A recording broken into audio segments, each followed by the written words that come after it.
San Jose South modular housing project for homeless people is finally opening after months of delay due to issues with mold, plumbing, and structural safety.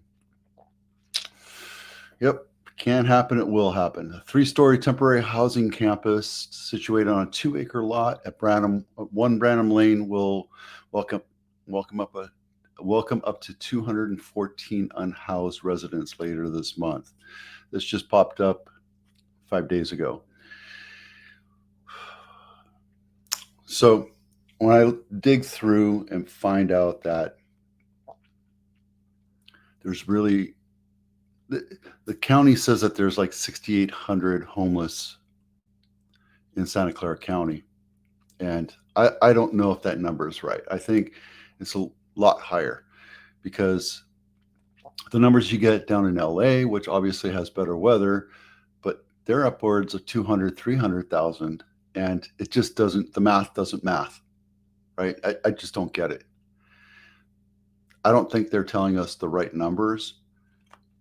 Granted, our valley is a lot smaller than the LA basin. However, 200, 300,000 versus 6,800, I think it's upward in the tens of thousands for Santa Clara County. But what do I know, right? I'm just a lowly old real estate guy.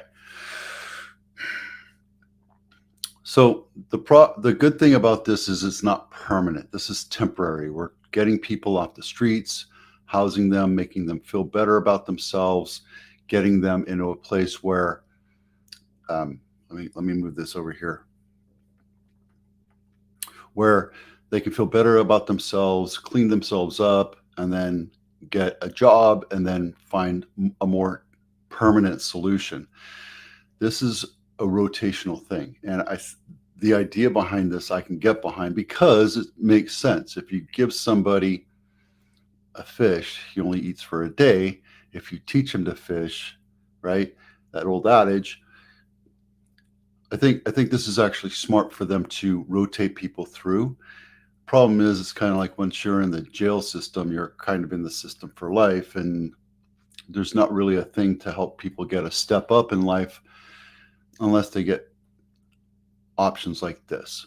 Because it's temporary, it's just a thing. And they have stuff like that for people that come out of the jail.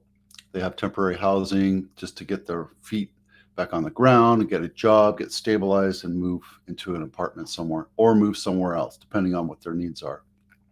If you're wondering where this is, it is right by the Branham Library. Wow. All right. Well, that doesn't help me at all. So, let me really quick. It's Branham Lane right here. So it is right here, this area right here. And if you know this area, if you drive by this area, if you've been by this area, you know that this used to be Frontier Village. It's called Edenvale Gardens Regional Park. This was a huge problem for how homeless. There would be massive amounts of homeless encampments all throughout here.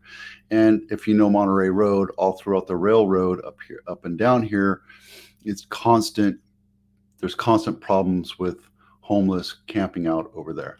And, you know, I get it. It's a problem, and it's all our problems. And it's not something that we're going to be able to do anything about anytime soon. If you have ideas or thoughts, please feel free to jump in and give us your opinion. All right, let me get over here so I can be a little bit bigger in the video. Cupertino House of the Week, $2.7 million, 3-bedroom, 2-bath, built in 1997, 1,600 square feet, Macadam Lane, not my listing. It is right on the corner of De Anza and Stevens Creek. And if you know this area, it's De Anza College is right here. So it's just off the bit a little bit. And I think this goes to Cupertino High. Don't quote me on that. And here's what it looks like. The outside looks nice, 90s style, right? but inside it looks like it's completely updated. And I can only hope that they put in decent flooring, because I have a real problem with laminate. We just looked at a house last week where they put new laminate flooring in and they cut it too tight to the edge, and there was a bunch of bubbling everywhere. And it was, you spend a lot of money on something like flooring, and then you have to go back and fix it. It's just, it kind of puts a bad taste in your mouth, you know. Backyard, oh, that's not going to be fun to take out eventually.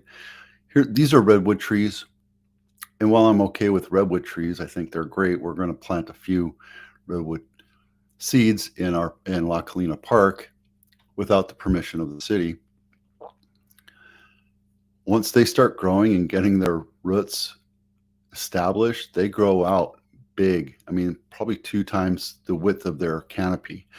And that's kind of how that works. So eventually this is going to be a huge issue for foundation. And nice that they put a floor plan there. That's nice. And they give you a little dollhouse snapshot. Really cute. Nice.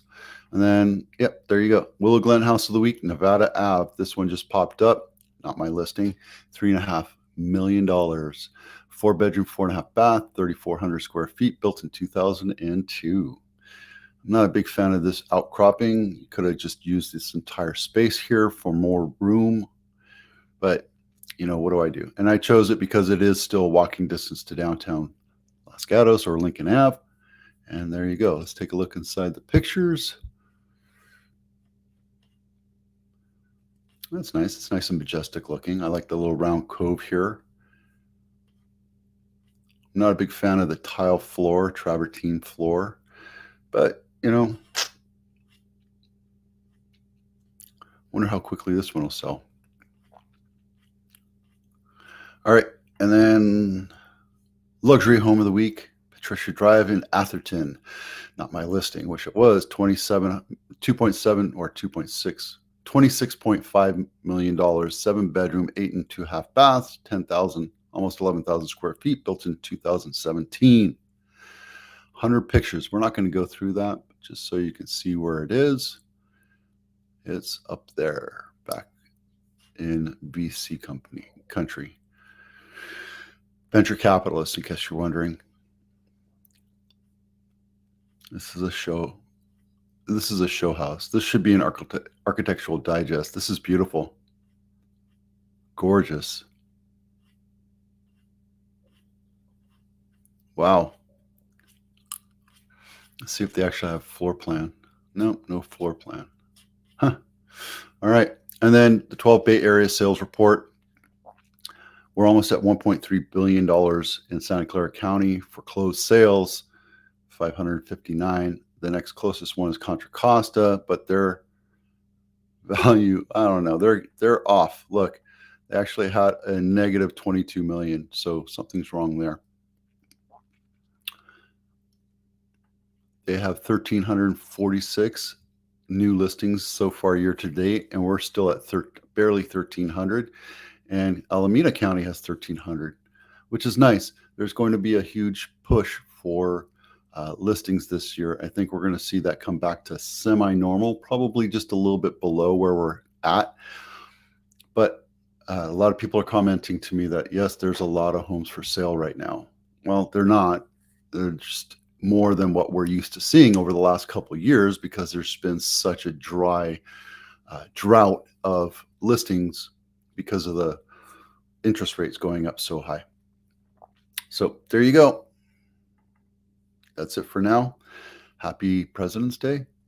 I'm Vito with Cupertino. We'll see you out there.